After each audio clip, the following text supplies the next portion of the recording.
You are watching Conscious Evolution with Wes Heffernan. So yeah, the perspective of the blueprint from the inside and the outside. So I can understand how that can be, like you said, orienting yourself. Especially when from one corner to the other, you're looking at a mirror opposite, right? So if I'm thinking I need 2 inches on the right and 3 inches on the left, well, when I come over here, it's going to be opposite of that. And so just keeping that orientation.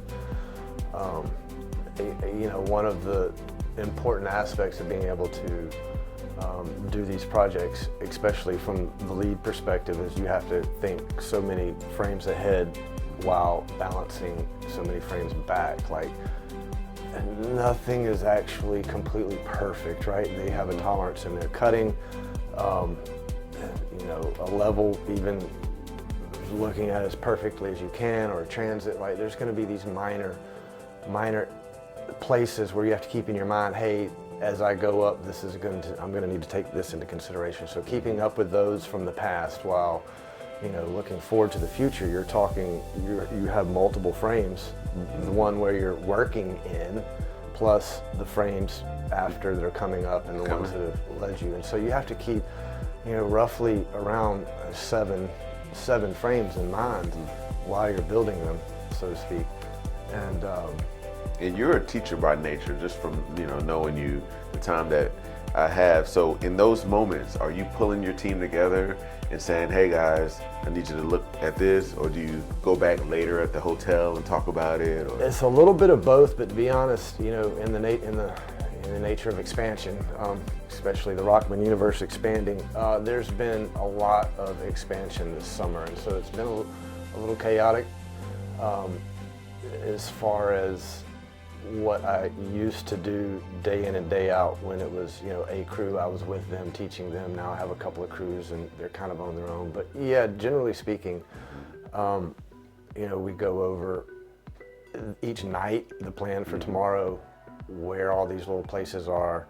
I think one of the biggest conversations I have with each group, each crew that I have now especially, is making them understand that, hey, I have to have a plan, right? But I know that we're not going to stay on that plan. So like, think of it as like the golden cord or silver cord. Like, this is our A to B, right? And now I understand we're going to do this every day. But if I don't have the golden cord, the compass to reorient, to make sure at the end of the day, okay, well, we didn't follow the plan because of this or this, it's out of our control, but are we back on that line? And it's just important to make sure that each morning, each afternoon, that we've looked at the deviations off of the plan, and that we make sure we're still moving in the proper direction to get to that beat. Yeah. And so that's the big thing, is like, expect on both sides, the plans kind of stress everybody, right? Because, I got to do this. Like, no, the plan is just, it's the compass, right? This is for you to know, hey, it's for me to know, well, maybe I should have given more time, or what did we run into? What did I not think of, right? Because it's my job as the one running the business, overseeing it all, is to try to think of all the different You're like the quarterback, right? And the coach. And the coach, yeah. Right. Pretty much Tom Brady. Yeah, you're Tom Brady out there, and then you got people in other cities, so you got your phone ringing. I'm sure. Like, what do we do here? How do we handle this? And that's where it's gotten a little chaotic as well, because I've had as many as 4 projects open at once, with 3 different crews working, all the way across the country. And for whatever reason, from about fall to about December, there's always going to be a job that's, it's difficult. That stumbling block, right? Last year it was in California. It was on top of this hill, and it was during the epic rains of California. And like, we fought flooding and water for a month and a half trying to get this project. Well, we ran into the same thing in Reno again, out west again, but in Reno, desert of all places. And ran into some water issues that changed everything up. But And then now the retaining wall issue, right? Well, the retaining wall down in Florida is, the dad's down there right now, and my brother Taylor working on getting that situated. But A, concrete work isn't our favorite. B, it's apparent that we need to learn some more about doing concrete work with some of these things that we're doing, I guess. I don't know. Will we just run into these problems? Is it something we could have done different? I'm not Do you ever real have sure. to pull in like another company, like a local retaining wall expert company? And No, we watch YouTube videos and stay at a Holiday Inn Express. Not really. We're Hilton people. Nah, it's trial and error. It's trial and error. Yeah. Really, that's it. Especially with having the new people. I mean, they're not new, but having the multiple crews where I'm not on site. Right. They are now having to take the weight on of making decisions and analyzing and what can we do here, what should we do, what's going to work better, what's going to be more cost efficient, all those kinds of questions. So it's taken a while to get there, but like I said, the Rockman universe is steadily expanding outwardly while at the same time compressing inwardly, Right.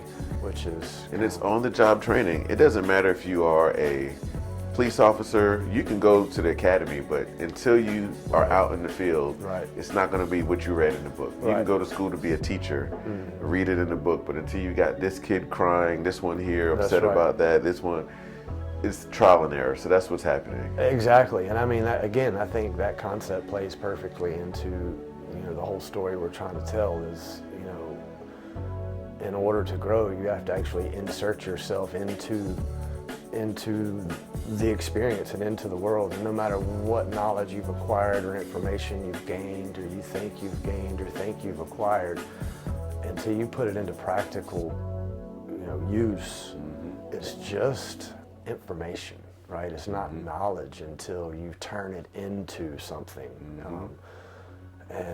That's right. I think that's kind of one of the things we have going on with our teenagers and young adults is they think they know. So, and I mean, I guess we all went through the same thing as teenagers and young adults. We I don't know what think you're we talking know about. so much, right? But over time and with experience, you actually turn that information that you thought you had into knowledge, and it's quite often because it changes your perspective, right? It quite often. Sometimes it's because you fall flat on your face Right. and you're like, wow, okay, let me figure this out. you Right, know? right, for sure. So, But it's been interesting having, through all of this, I have quite a few 18 to 21-year-olds that work with us. My son, my brother, I have another guy that's 21, and then I just brought my old partner, one of my best friends, Josh. His son is 18. okay. They've just been brought in over the summer.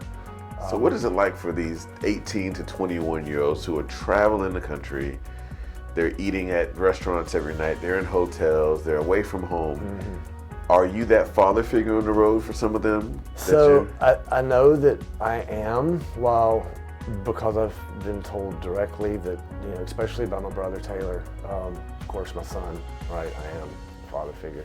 But for the other two as well that I'm not related to, that's whether it's, you want to call it father figure, an example, right? Having Taylor, which he's getting ready to move on to his next chapter at the end of the year. He has this whole 10-year plan kind of worked out, and I'm backing him 100% on that, because I think it's part of life is this journey, right? That's what I'm sharing is my journey. Well, Right, growth. he has his that he has somewhat planned out, right? He's gonna deviate off of it, but he has these goals that he wants to work through and trying to figure out, who he is, who he wants to be, where he wants to go, what he wants to do, all those great questions that, all of the young guys that I have working with me, my son included, are asking. Thanks for watching. Join us next time on Conscious Evolution. Don't forget to subscribe.